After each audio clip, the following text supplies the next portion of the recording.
c'est parti. Pour commencer, une question qui bouscule un peu. Faut-il renoncer à juger? À première vue, on pourrait croire que la réponse est évidente, mais c'est justement face à ce genre de dilemme que la pensée peut vite s'emmêler les pinceaux. Et pour y voir clair, il faut une méthode. Et la bonne nouvelle, c'est que cette méthode, elle existe. Face à un problème qui ressemble à un nœud inextricable, la tradition française nous offre une sorte de feuille de route pour tout démêler, avec clarté et rigueur. C'est cette feuille de route qu'on va explorer ensemble. Imaginez un instant un bâtisseur.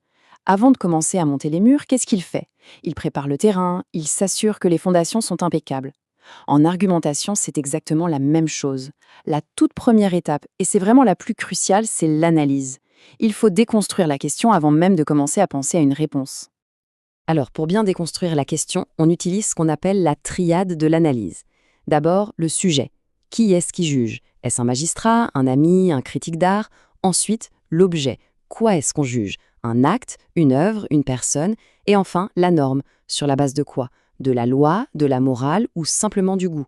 Rien qu'avec cette grille, on voit toute la complexité qui se cache derrière un verbe en apparence aussi simple. Et ça nous amène tout droit au premier piège, celui qu'il faut absolument éviter.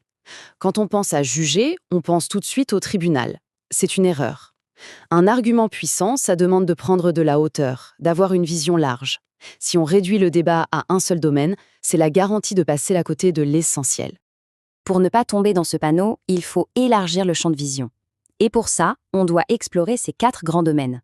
Juger, c'est aussi bien déterminer ce qui est vrai en science, que ce qui est juste en droit, ce qui est bien en morale, ou encore ce qui est beau en art. Une analyse vraiment complète, elle doit naviguer entre tous ces territoires pour être pertinente. Ok, les fondations sont posées. Maintenant, on peut commencer à construire. La méthode dialectique classique, c'est un peu comme une histoire en 3 actes.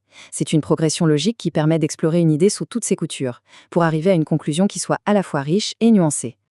Alors, comment ça marche, cette progression? Eh bien, c'est un dialogue en 3 temps. D'abord, l'acte 1, la thèse. On défend l'idée que juger, c'est essentiel. Puis vient l'acte 2, l'antithèse, qui va explorer le contrepoint, les dangers, les limites du jugement. Et enfin, l'acte 3, la synthèse, qui ne cherche pas un compromis mou, mais qui vise à dépasser la contradiction pour atteindre une conclusion plus élevée, plus fine. Cette tension, elle est vraiment au cœur du débat. D'un côté, on a la thèse, portée par des penseurs comme Descartes, pour qui le jugement est un outil de la raison.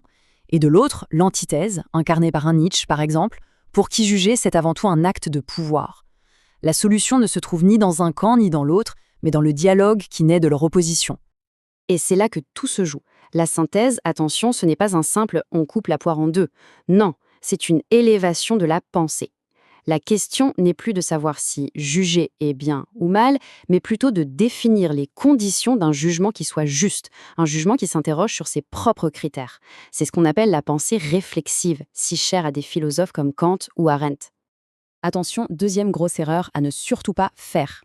Citer des grands noms, c'est très bien. Mais les enchaîner sans aucune explication, ça ne sert à rien. Un auteur n'est pas un argument en soi. Il faut prendre le temps d'expliquer son concept et de montrer précisément en quoi il nous éclaire sur le problème. La référence doit être un outil, pas une simple décoration. Bon, on a maintenant un argument qui tient la route, il est bien structuré. Mais ce n'est pas tout. Une pensée brillante qui est mal communiquée, elle perd tout son impact. La dernière étape, c'est de soigner la forme, de mettre un coup de vernis pour que le fond puisse vraiment briller. Et tout, mais alors tout, commence par une introduction parfaite. Elle suit 5 étapes immuables. D'abord, l'accroche, pour capter l'attention. Puis, l'énoncé du sujet, mot pour mot. Ensuite, l'analyse des termes importants pour révéler la tension cachée. De là, on formule la problématique, la grande question qui va guider toute la réflexion. Et enfin, on annonce le plan. C'est le contrat qu'on passe avec son auditoire. Et on en arrive au 3e et dernier piège, le style. Un ton un peu trop décontracté, un peu trop familier, ça peut saper la crédibilité de l'argument le plus génial du monde. La rigueur formelle, ce n'est pas de la prétention.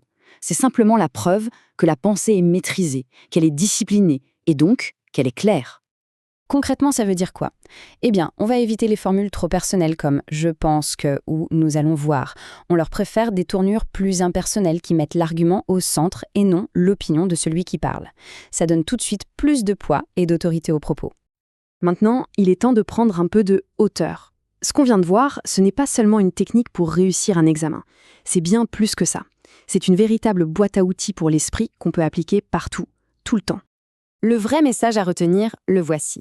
Maîtriser cette structure, c'est apprendre à analyser un problème en profondeur, à considérer les points de vue opposés avec honnêteté et à formuler des conclusions qui sont à la fois nuancées et solides. Que ce soit dans une réunion de travail, pour une décision personnelle ou dans un débat public, c'est une méthode qui forge l'esprit critique. Alors, pour finir, une question pour la route. Maintenant que ce cadre est posé, quelle est cette certitude, ce jugement qu'on pensait bien ancré et qui mériterait peut-être de passer au crible de ces 3 actes: thèse, antithèse et synthèse? La réflexion ne fait que commencer.